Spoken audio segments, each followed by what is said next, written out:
burqituu beekumsaa.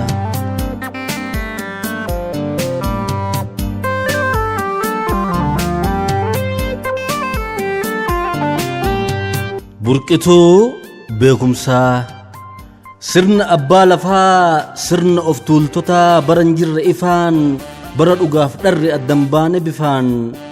Abbaa dhadhaa dammaa abbaa loon aannanii abbaa hoolaa re'ee warra gaalaa gaangeen horee guuteqee. Oromoo abbaa fardaa Oromoo abbaa kormaa koree itti wal taree waraabessi ormaa. Oromoon barate boru nu miidhatti jibba labsatanii firaa fi fiixatti sodaa waan qabaniif barnoota irraa eegu odoon baratinuu sammuun Oromootaa hamma gahu beeku. Sabni otoon bariin seeraa sirna gadaa sammuutti qabatee gaafa dabalataan barnoota argatee ofiif naannoo ofii beekuuf tattaafata. Yoo beeke immoo bultii teenya galaafata. Malee argaan dhiisu waan isatti dabaa dhaloonni barate ofirraa nu qaba. Otoo nun dursina jedhanii duubat nu dhiibanii haqa keenna dharaanii dhugan dhimbiibanii. Roorroo jiru kana ofirraa faccisaa takka harkaa fuudhan takka ofii hambisaa haa jiraatuu malee ummanni hin baranne hawaasni barnootaan sammuu fi hin qaranne fala saayinsawaa kaa'uun waan rakkatuu fi karaa sirraa waan irratti bahuu too rakkatuu. Warri adiin addunyaa dursanii sammuu beekumsaan waan hin qaratanii fi ijoolleen Afrikaas akka baratanii fi arjooma mallaqaa fi humna namaa taasisaa dhufanii manneen barnootaa banuutti fufanii. Erganni jiraa kun waan biraallee tahuu gaafa carraan kun dhufee Itoophiyaas gahuu mootonni abbaa irree gubbatti qabanii bakka ofii fedhan qofattiin dabanii otoo warri adiin ittiin beekne dharaa ilmaan isaanii fi ergamtoota jaraa qofaaf mijeessanii kophaa itti baraa. Farra otoo yaadduu barnootaan cinatti faranjiin amantiis facaasuu barbaaddu naannoo murtaa'etti hafuurra daangoftee ergama fi guutuuf biyyarra naannoftee diimaa agarsiiftee dhiibbaa itti gootee warra Oromoo moo'u faranjoonni mootee bakka jarri hin feenetti man barnootaa bantee hawaasa dheebote barsiisuu eegaltee. Guutumaan guututti yoo hin taanes qoonni dhibba keessaa takka carroomee dhaloonni mi'a barnootaa diinni afaan qabe ka beekkate beekee dhandhamuu jalqabe. Manneen barnootaa gaafas ijaaramee atin taatu bahii otoon jedhin barnoonni laatamee ilmaan Oromootiif hiree ta'e irkoo man barnootaa Adventistii kuyyaraa isaan keessaa tokko. Gaafa barnoonni Oromoodhaaf fafaa lafa arsee irratti isatu hangafa. Ta'ullee mishiiniif ergamni lammataa amantiis barsiisuu of keessatti hammataa waan ta'eef gaafasis qormaan hin jabaate amantiif barnootas hin barannuu taate. Akkuma Oromoo obboleewwan kaanii warri mandoo sikkoos kan bulu gadaani gadaa naga waaqaa lafaa tiksee dhiyaa fi bariisaa waaqaaf waaqeffannaa akkamitti dhiisaa ani dhiisu uumaa hin gatu ateetee na rakkisuu dhiisi laganatti ceetee. Ateetee haadha waatee ati maal jetta faantu nabbaate. Ateetee ilaala kullaa nuumaan bullaa hin feenu qullaa. Jedhaaf haa abaaruu dhiibbaa san arganii waan kanaan wal makeef barnootas shakkanii namni ilmaan ofii achi ergu dhabamee walitti seeratee barnoota adabamee ta durbaa heerumtee ta dhiiraa haa fuutu. Ilmaan teen kennini barnootaaf hin duutu jedhee diddidullee garri caalumamee akkuma bubbuluun gariin hawwatamee tokko ofii fedhee gariin fedhamaatii guutuuf itti galee erga keessa seenee fedhiinsaa dabalee. Adaa barnoonni akkana mi'aawaa adaa barnootaan waa hundi mijaawaa ka wallaalaan lolan barnoonni adaa qawwee jedhee hiree kana kaawwaniifis hawwee. Ofirraa jalqabee maatii amansiisuun bu'aa barnootaa hawaasa barsiisuun hanga barbaadame yoo hin taanes garuu kagalee waan galeef faayidaan waa baruu harka wal qabee barnootatti galee gurmuu walii ta'ee miseensi dabale.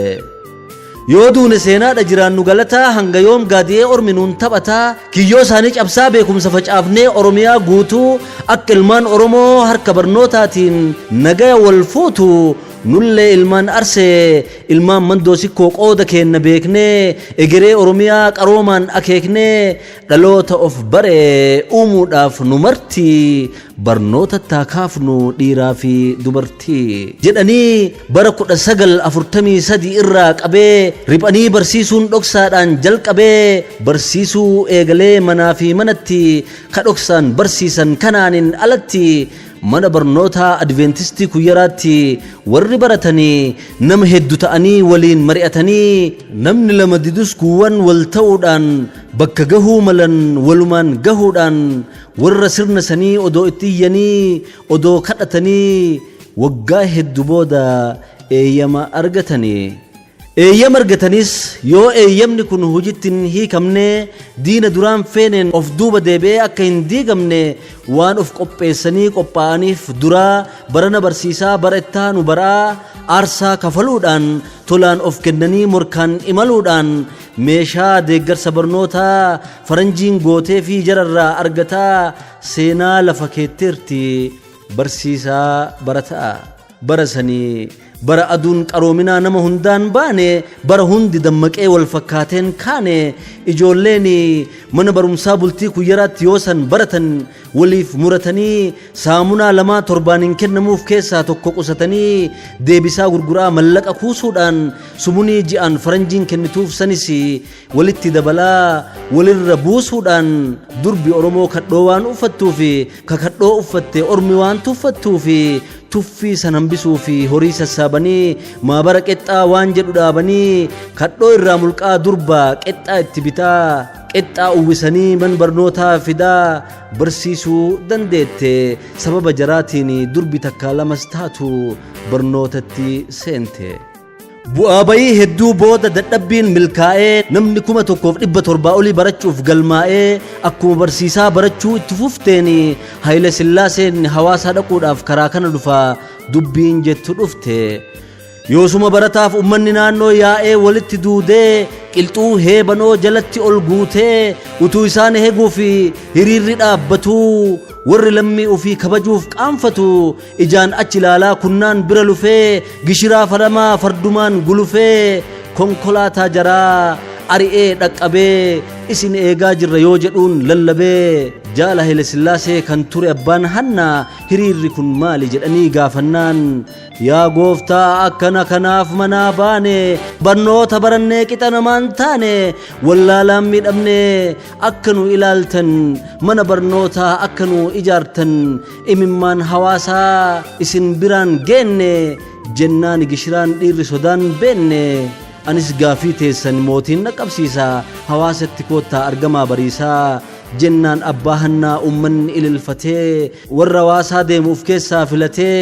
bariiteen bariinee manarraa ba'anii masara mootummaa san barii yoo ga'anii abbaa hannaa irraa yaada san fudhatee Haile Sillaaseenis dursee waan hubateef dhufaatii isaanii eeyyameefii jira wayita koreen geettee ol seessisan bira gooftaa sitta beeti ijji teenna jaama barnoota dhabeeti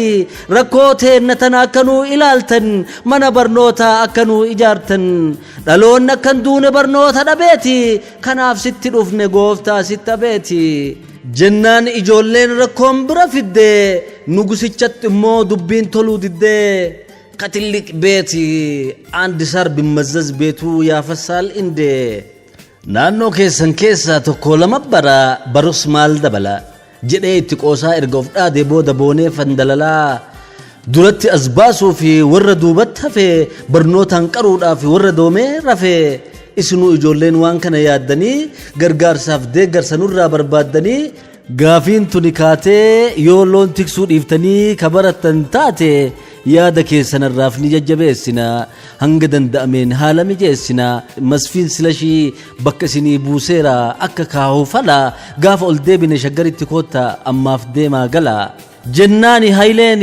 dhugaan jedhus dharaan guutamtee hamileen koreewwan gaafasanii gishiraa falamaa bayyanaa badhaasoo ashannaa fi waddeessoo tigiroo ganamoo dotii turaa buttaa bariisoo waariyoo dhaqqaboo roobaa heeyyii fi huseen deessisoo gaafasiif gammachuun galuudhaan waan itti aanuuf immoo waan ta'u maluudhaan gaafa beellamaa fi shaggaratti ol yaatu abbaa kanaa jedhee namni itti dhiyaatu tokko doon arganne deemsi hadoochisee gaafiin deebii dhabee bara lakkoofsee dhufuu didee hafnaan furmaanni garasii waldaa barataa barsiisuu dargaggoota Arsii dursanii dhaaban san alagaan jibbamaa irratti hidhamaa caalmatti cimsuudhaan qe'ee dukkanoofte barnootaan ibsuudhaan barnoon itti moo'ee biqilli barnootaa bakka hedduun dho'e. Garuu manni barnootaa balbalatti dhaqee akka barsiifatuu fi hawaasni dammaqee odoo itti manii haala mijeessuudhaan hirmaannaa dubaraa haalaan diqqeessuudhaan qixa odoon kennin durbaa dargaggeessaa tokkocha barsiisaa ilmaan 10 keessaa barnoota eeyyamanis hedduu keessaa tokko ijoollee dhiiraati dubartii barsiisuun ammoo qormaata biraati. ulfinna mulqannee salphinooffannaaree durbata maarsisuuf gurra murannaaree jedhee garri caalu didaa gariin obboleettii sossobatee fidaa durbi gaafas barte sababa ilmaan haadhaa zawdituu falamaa bariitee dhaqqaboo fi shinee annootaa faadha malee warri kuuwwan durseellaan ne carraa intala barsiisuun faantu jedhanii dhooggan barnootarraa. dhiira qe'ee qabuu bakka abbaa bu'ee dhiira soodduu dhaabu gaafa abbaan du'e dargaggeessa duulaati karraa ooftanii isinitti dhiifnaan isaan milkooftanii durba harma xurii durba qeensa qaraa tamaarsisaa jetti bubbeen ilmaan baraa dubartiin faaya faayyi manaan bahu doomii dirmi hirmii sittaa ta'u jedhu sabbaan durbaa walaloo diraamaan sossobaa barsiisaa sirba itti sirbaa waltajjii hubannoo uumu mijeessanii dammaqii hawaasaa manaa fi manatti dhaqanii kakaasaa akka abbaa durbaa fi barsiisaa ta'uudhaan duubee jiboo faan diraamaan bahuudhaan akka ummanni yaadu hiree ilmaaniiti diraamaan itti aanu ragaa isaaniiti. abbaa durbaa bineensatu nyaateef laga lamaa labee anka galuu miti dharrooti yadhabee nuufa fafade hin tamaartiin durbaa kaadhimamtee jirtii gad laabaasi gurbaa dharro abbaa kiyyaa boo heerumni seerumaa garuu gara boodaa baradhee heerumaa timirtiitti dhiisi jettu kana dhiisi obboleeyyan tiyya taafte barsiisi. abbaa dharro intalti tamaartee uguruu hin geettu yennaa geetteerumtee ijoollee hadeettu hujii mana keessaa haadhatu barsiisa irsaasii miti siinqee qabachiisa yookii ufii du'aa yookii si ajjeesa tokko keessaa bannee dharroon gannaa baasa. barsiisaa durbi yoo baratte gadi qabaa baati buddeena argattee qixa namaa taati namni waa barate daraboodhaa oli abbaa haa barattuu dharroon dhiisii gali. abbaa dharro waan hambi hin qabne aada malee fidde heerumaa gurgura gunnuunfattee didde ana abbaa dharroo afoo dhaabbattanii eeganaa morkitan nyaara aadattanii bakka itti galtu haa laallattuu malee maarree gajettan ani dhiisee galee. bifa kanaan illee yaalanii dhibnaani eeyyama ummataa argachuun cimnaani mala malachuudhaan waan jaraa salphataa ofii kaadhimataa barnoota galfataa hiree silaa dhabdu heerumaan argattee durbi gaafa san heerumtee baratte mashuu korroosoo dammoo badhaasoo lukkuu elemoo duretti washoo shaashii gammadaa xajjii waaqayyoo baqqalish qaabataa dannabee hinikaa lukkuu argoo ganamee adii dharroo adii fi daabalee eebbisoo tarree duraarratti seenaan nuuf yaadataa warra isaan fuudhee barsiiseef galata. warri akka hawwiin hawwan barnootaan milkaa'u buura kaanii jalqabbii mi'aawu waggaa takka sabaaf takka ufiif kennee beelaa dheebuu roobaa caama otoo hin jenne bu'aa bahii ce'ee huccuun irra dhumaa bona aduun gubee ganna roobni tumaa gufuu dhoqqee daaraan miilli isaa baqaqaa bakka dirqamni isaa ajaje hunda dhaqaa warri of wareegee lammii isaa jireesse warri aanaa qaree qarooma dhiyeesse ummataaf beekumsaaf riqicha ta'uudhaan walitti ceesisaa wal biraan gahuudhaan bakka kaleen teenne barnootaan teessee mana kaleen seenne dhaloota seensee akka laalee arguu dhiyaa fi bariisaa akka argee tiksu haqaa fi gatiisaa otoo haalli jiru isaanitti hadhaa'uu hadhaanuuf qabatee goottan kaleessaniin lammiin of argate. Fixeensi halaalaa akka nurraa baqu qilleensi wallaalaa akka nurraa maqu waldaa barataa barsiisuu dargaggoota Arsii kana gabbisanii warra seenaan duune dafqaan hambisanii harraan gahan keessa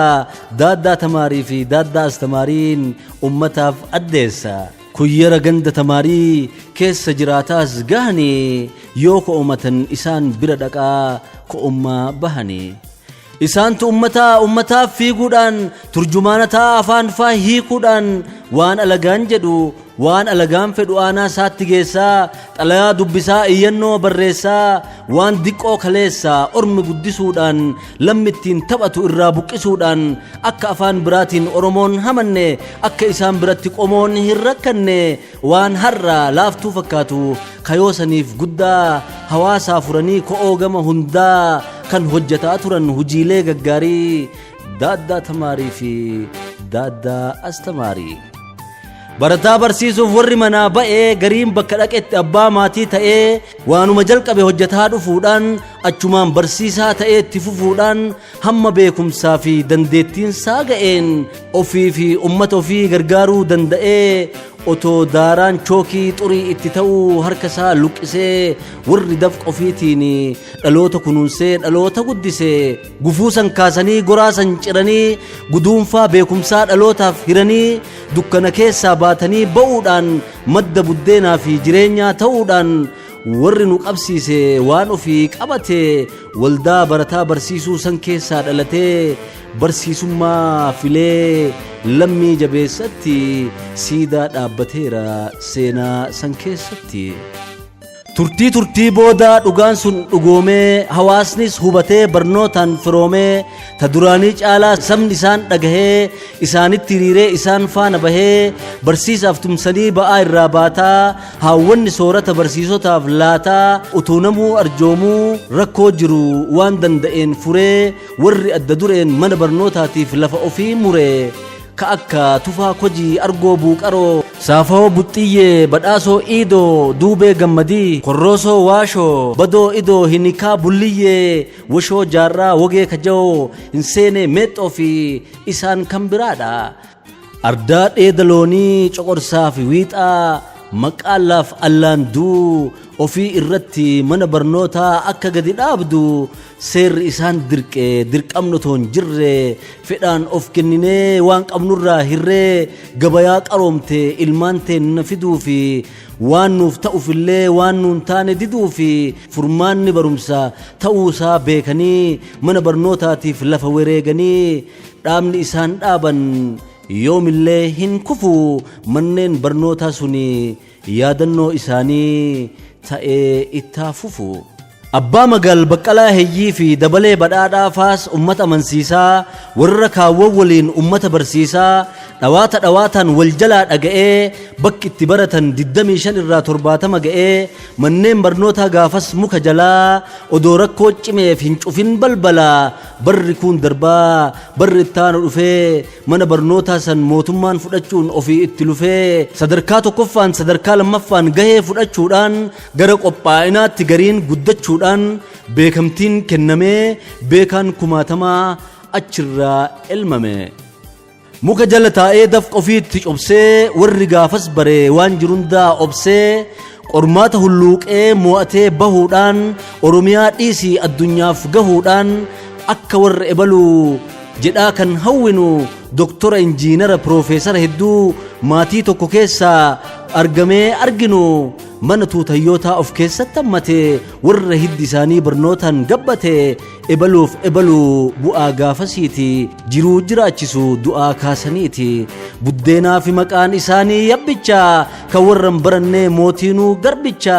jedhaa warri nuti faaruudhaan haleellu odoo ta'ee isaan ta'uuf kan kajeellu beekumsa dagaagee abbaa hedduu gahee walda dargaggoota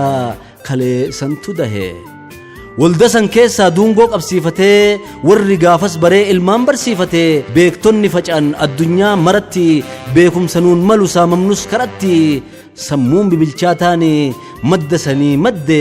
oromiyaan irraa fayyadamuu dhabdee hayyoonni yaadda'anii rakkoo siyaasaa fi roorroo jiru diigee warra biyyaaf jedhee gara biyyaa fiigee biyyaaf dhangalaase keessaa beekumsaaf qabeenya namoota hedduutu oromoof fakkeenya akka faana dha'ee seenaa san argadhu akka argee argadhee dhugaa san qabadhu akka walaloodhaan seenaa san gabbisuu akka seenaa san dhalootaaf hambisuu qoree qorqoree dhugaa dur dhokate hayyuun haqa kana hangafee qorate bu'aa qorannoo isaati kaniin an katabu hayyuu abbaan isaatis walda kana dhaabee harka keessaa qabu Dr. Gammachuu Abrahaam Kurfeessaa maqaa seenaa kanaatiin cimsee galateessa kallattiinis ta'ee karaa naannawaatiin namni akka waa baruu warri waldaa kanaaf qooda qabdan maruu hunda waamuu dhabus maqaa keessan jajaa isiniif kenneera ulfinaaf kabajaa kanaaf kana kaasee afaan kiyya guutee ijoolleen kalee salaagaa diinaa buutee walda kalee dhaabde santu alagaa agabsee gufuu ormi kaa'ee barnootaan caccabsee dawaa dhibee sabaa ittiftuu balaasaa beektota ijaa fi dhikkiftuu hawaasaa taatee kan boonnuun maddi sun madduudhaan margan barbadoofne qarooma marguudhaan burqituu beekumsaa oromoodhaaf malu akka taate ragaan oomishachi galu barreessee kan dhiyeesse barreessaa Amaan Nyafarooti horaa bulaa galatooma.